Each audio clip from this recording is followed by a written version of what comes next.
I don't make mistakes. I'm not just like the rest of you. Your stubbornness against the inevitable killed those people. There is no Easter Bunny, there is no Tooth Fairy, and there is no Queen of England. Evil Supermen. Characters that have similar powers and abilities to Superman, and they're not nice. Bit of an understatement to say that evil Supermen have rose in popularity in recent years, which has caused sort of a discourse around them online, particularly with their oversaturation. I said particularly really weird. The idea of the unstoppable force being the main threat is a cool idea on paper, but in execution it can be a little tricky because if all they are is a Superman but evil, they run a risk of having a bland villain. Now, I don't know about you guys, but I like my evil Superman like I like my pretzels. Fresh, a little salty, and not stale. You can really smell the pretzels through the green screen. There's a lot of examples of freshly baked, crispy, and nutritious evil Superman out there, as well as some stale and moldy Supermen you can have a back of a gas station. But like the most skilled bakers, creators of the freshest evil Superman borrow some of that dough from the original source, add your own twist to it, put some salt in it, add a little spice before letting it bake until it becomes a flavorful masterpiece. Okay, so we're just gonna, hop off this pretzel analogy for a little bit, because if I'm being honest, the only thing I know about baking is making toast. But the point is, the best evil Superman borrows aspects from the original and twists them up in a way to make them almost unrecognizable. Enough for them to stand out on their own, but have a clear inspiration to the original. And to better understand this, we need to better understand the superhero equivalent to sliced bread. Superman. History of Superman, I guess.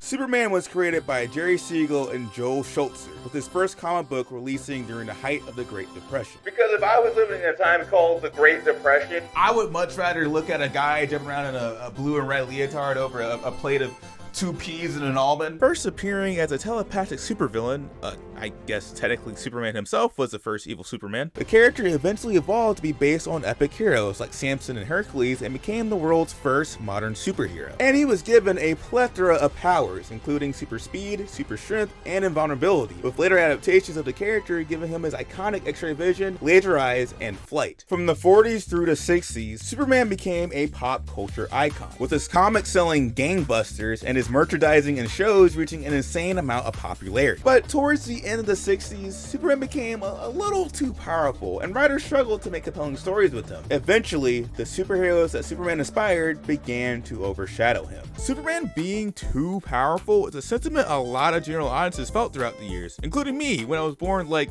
decades later. My biggest problem with Superman growing up was the man was too OP. Like, what's so interesting about a character that can fly away from any danger and is pretty much when you have characters like Spider-Man and Batman who have to struggle to win? Well, okay, Spider-Man more than Batman because Spider-Man is like poor and he can't seem to catch a break, so he definitely has a short end of, oh my god. Oh shoot, oh my god, yeah, pray for Peter in the chat, guys, he's struggling over here. But then one day, I realized something. Superman isn't an interesting character because he's this all-powerful being that could do whatever he...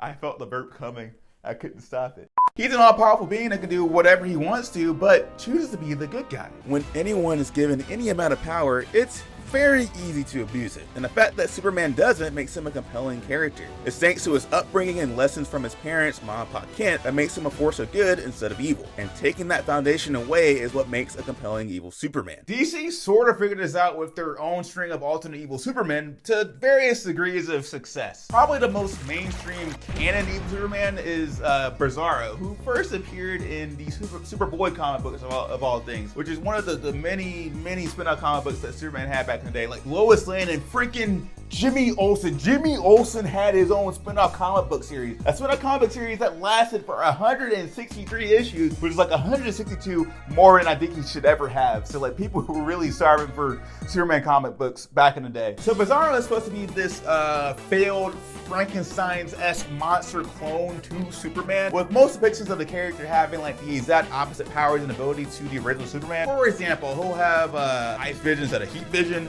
flame breath instead of ice breath, L-Riz instead of Riz. You get the idea. But the aspect of the character that plays with and alters the mythology of Superman is his motivation. Superman already came into this world with purpose instilled to him, but Bizzarro was created with no purpose and tries to find his, which is pretty relatable, actually. I'm still trying to find my purpose. Another popular DC evil Superman is Ultraman, a Superman from DC's vast multiverse, before they start to shove that in your face everywhere.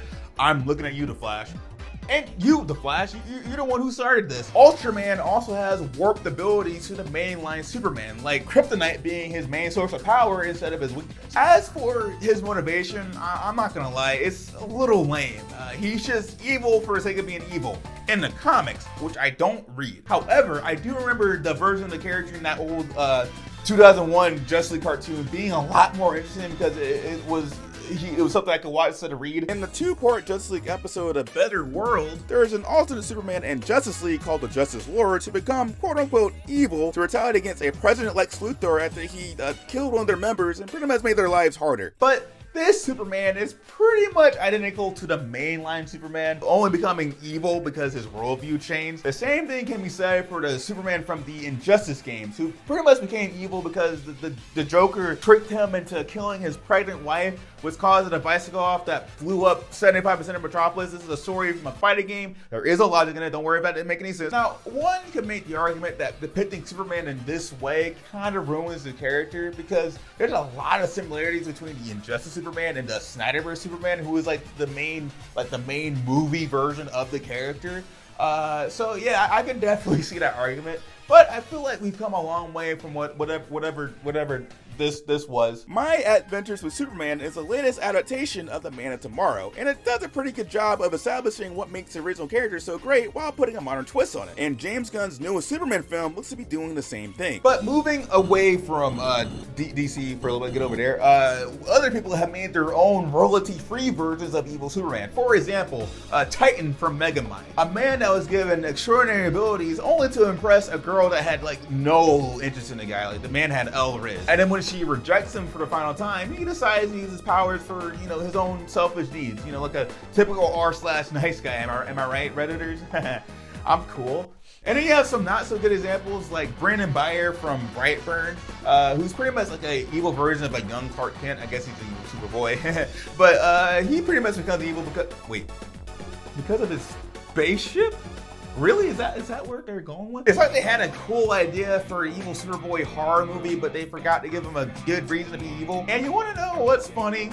I bet half you guys forgot Brightburn even existed before I mentioned it. Unlike these two evil Supermen, who are pretty hard to forget because of the memes. The memes pretty much solidified them in pop culture. And I guess they're also well-written characters in decent shows, but the memes are pretty much the reason why we're even talking about that. Let's not kid ourselves. Who's buying an Amazon Video account just to watch 2 shows? Obviously I did, but I had a student discount, so that's my excuse. Omni-Man first appeared in the Invincible comics in January of 2003. But who cares? Nobody reads comics. I know I don't. So let's just talk about the popular TV show he's in. Invincible's popularity rivals that of The Boys. The world building is on par with the superhero worlds of parodies, and the characters and situations they're put in are intriguing. But come on, Omni-Man is the only reason why the show is put on the map. Don't get me wrong, Invincible is a fantastic show, but Omni-Man really elevates it up to top tier status. Half of it because of how well written he is, and the other half is because of that iconic bushy mustache he grows. Dude, how do you grow one of those? The best villains are the ones that think they're right and kinda are. Omni-Man and the Ultraman Empire's plan is to better humanity with their superior resources and justice structure. If you think about it, the Ultraman's goals are very similar to the Kryptonians. If their goals are based on their prejudice against weaker people. The key difference between Omni-Man and Superman is that when Nolan arrives on Earth, he's like a full-grown man with his own views and opinions on our planet and humanity itself. And eventually, Nolan learned to be humble by, living with us and having a human family. Even after killing the Guardians of the Globe, Nolan keeps up the charade he has been for the past 20-ish years, only being pushed by the investigation of Cecil, Damien Darkblood, and even his own pet to expose himself in the most violent way possible. And while these actions haunted him in season 2, it's nothing compared to the psychological damage he put his family through. Debbie being depressed for, obvious reasons, like the love of her life called her a freaking pet right before beating the ever-living crap out of her son, and then he killed hundreds of thousands of people. So she's gonna have some wine-filled nights. But Mark, not only being physically dominated by his dad and seeing seeing the destruction he couldn't stop, but also worried about becoming like his dad. This is where we get into the nature versus nurture argument for evil Supermen, which derives from the idea of our core beliefs and traits being a product of our environment that we grow up in, or just our plain old-fashioned genes. In Omni-Man's case, the way he was nurtured definitely influenced his decisions throughout the show. But for Mark, it's a matter of if his father's traits rubbed off on him and if he can overcome them. Debbie mentioned multiple times that she's the sole reason for Mark knowing the difference between good and evil, since she primarily raised Mark when Nolan was away. But Mark wants to prove to himself and to others that he's not like his dad, to the point where he's sort of overcorrecting himself in season 3. A central conflict in season 3 comes from his and Cecil's ideologies on how to best save the world, with Cecil being morally gray, using the tools and abilities of supervillains to help their efforts, while Mark is more black and white, believing that all bad guys should be locked up instead of being used by the government or straight up being executed. Both views are valid, but I feel like Mark's views stem from him wanting to appear as a good guy, aka better than his dad, than from him truly believing it, something that Cecil actually calls him out on. Because if Mark truly believes in his views, then why does he still have hope for his dad's redemption? Especially after he's killed more people than any villain Mark's fought. Man, this animation is pretty bad this season, huh? But at the end of season 3, Mark learns that the best thing for him moving forward is to not practice self-restraint when someone threatens his family. A lesson he tried to teach his little brother Oliver not to do throughout this season. Oliver adds his own little wrinkle to the nature versus nurture argument, as his initial bloodlust and indifference on human life could be something he genetically got from his father, or more likely, him being a naive little kid with godlike powers, not really sure what to do with them. And like Mark, Debbie and Mark himself steer him straight early on, leading him to using his powers to help people instead of for thrill seeking, even though he definitely doesn't get upset when he gets a punch or jaw or two. As for Nolan himself, maybe one day he can be fully redeemed after being humbled from his short time on Earth. The same can't be said for Homelander. Homelander was created by Garth Ennis and Derek Robertson and first appeared in The Boys issue 3. But I can honestly care less about comics. Like, I can't stress you guys enough how literate in my free time. If I had any lesson I do right now, I'd be illiterate. Besides, I heard that the TV show was better anyway, so we can just talk about that. Now, I've already talked a lot about Homelander in my most popular YouTube video on this channel. You might have seen it, it's gotten a couple views, but apparently some of you guys didn't watch it because you were thrown off by the thumbnail, which, I mean, I guess that's understandable. It's not the most amazing thumbnail, but I feel like you guys are being a little too hard to... Oh, hang on, I think I stepped in something. What is this? Oh, wow. Free advertising. Thanks, guys. I've always wanted one of these. In that video, I said Homelander was scary because of how he was brought up. He essentially was brought up to be a mascot for a faceless corporation, given no real moral guidance besides being told he'd be the world's greatest superhero. So when you're told that you're the best thing since sliced bread most of your life, you're gonna grow up with a bit of an ego. Now, you could make the argument that his father, Soldier Boy, passed down his sociopathic genes, but at the end of the day, Vought is solely responsible for how Homelander turned out, putting another interesting twist on the evil Superman mythos. Like, if Superman was real and lived during the height of his own popularity, would he turn out like Homelander? Homelander never really got the chance to be good. I mean, sure, there's evidence of him being a genuine hero in his early days, but once mistakes were made and there was no repercussions for his actions, he just continued to get worse and worse and worse until it becomes the lovable scamp we see today. Oh, look at that. That's just John being John over there. Homelander is what Superman could have been if he didn't have a good support system. And unlike Clark and Nolan, John was never encouraged to empathize with the mud people, only to feed off their praise. In fact, Homelander's entire arc in season 4 sees him getting rid of his humanity, losing all empathy to people who aren't him. Homelander is dead set down an evil path, leaving his son Ryan open to lean on either side. I mean, seriously, either side's fair game. It's like one minute he's feeling bad for accidentally killing a guy, but then in the next minute he's making a girl slap a guy for his own amusement. But okay, I guess the guy in question was kind of being an r/nice guy, so he probably deserved it. And yeah, he did stand up to his dad when he made him do that weird puppet show.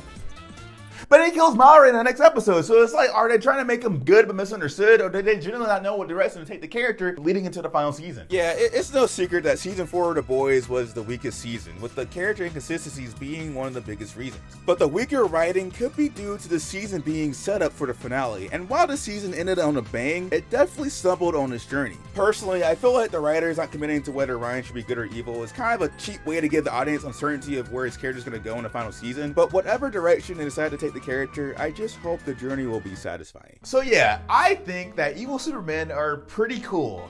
if that wasn't That wasn't obvious by the runtime of this video, however long this thing's gonna be. And if done well, they give us a better appreciation of the original Superman, because being as hopeful and optimistic as Superman is pretty hard. And if any of us were given his extraordinary abilities, we could easily turn out to be a Homelander or an Omni-Man or a Conquest, because Conquest became super popular while I was writing the script, so I had to show him in this video somewhere. So there you go, buddy. Yes, I'm lonely too. Don't worry about that. It's so easy to be disillusioned by how messed up this world is, to see the negative of humanity and have that negatively reflect how we view each other. So it's believable that the average Joe would become an evil Superman if they were given his powers. But Superman himself isn't the average Joe. His name's Clark, so that already gives him a leg up. By using his powers to help people, Superman shows us what the best of humanity should look like. That's why he's called the Man of Tomorrow. He embodies the hope of what humanity could look like if we all support each other with our own strengths and capabilities. Superman shows us the possibilities of a better, kinder world, while evil Superman warns us of the consequences of a negative, cynical one. But ultimately, the outcome of how we view this world is what we make of it. Does that make sense? I don't know. I feel like I got a little too pretentious in the end there. Maybe that hit home for somebody, but I don't know. This video was supposed to be a sequel to the Why the Boys Are Scary video, but I feel like this is more like a joke or two over Empire Strikes Back, if you catch my drift. But I don't know. Maybe I'm being a little too hard on myself. Anyway, like if you like this video, or don't like if you didn't. I still get the retention for it. Subscribe as well, because this channel is dying and I need the help. Like, for real, this is not looking good. Join my Discord server if you want to like talk to some cool people. I don't know. If you made it to the end of this video, seriously, thank you so much for watching. This video took way too long to make, and hopefully more videos will be coming real soon. So see you in the next one. Bye.